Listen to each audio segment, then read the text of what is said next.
பன்னாடை ஒன்று திட்டுவாங்க, பார்த்துருக்கீங்களா?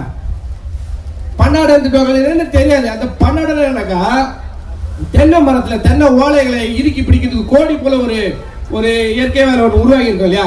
அந்த கோடி போல ஒரு அமைப்பு. அது என்னன்னு பார்த்தாக்கா, தென்னை மரத்துல ஏறி அந்த கல் பானையெல்லாம் சாய்ச்சிருப்பாங்க. அந்த கல் பானையில தென்னை மரம் ஏறி அந்த கல் இறக்கும் போது அந்த பானைக்குள்ள பல்லி, பூரா, பூச்சி, செத்தை, காஞ்சி போன இலைகள் எல்லாம் கொட்டி கிடக்கும். அதை இறக்கும் போது அந்த பானையை வடிகட்டி பக்கெட் எடுத்துட்டு ஏறி இருப்பார். அந்த பானையை வடிக்கிறதுக்காக அப்பெல்லாம் வடிகட்டி அந்த காலத்துல கிடையாது. அப்ப தென்னை மர இலைகளை இருக்க பிடிச்சிக்கிற அந்த பன்னாடை, அது பேர் தான் பன்னாடை. அதை பிச்சு அதை வடிகட்டுப்பாங்க.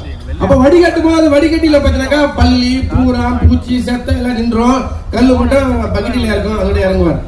இப்படி தமிழ்நாட்டுக்குள்ள அனைத்து விதமான நபர்களும் இருந்த போது அதில் குறிப்பாக தற்குறிகளை மட்டும் தனியாக வடிகட்டின பன்னாடை தான் தற்போது நமக்கு முதலமைச்சர். இதுக்கு நம்ம அவருக்கு வாழ்த்து தெரிவிக்கிறோம், அவருக்கு நன்றி தெரிவிக்கிறோம்.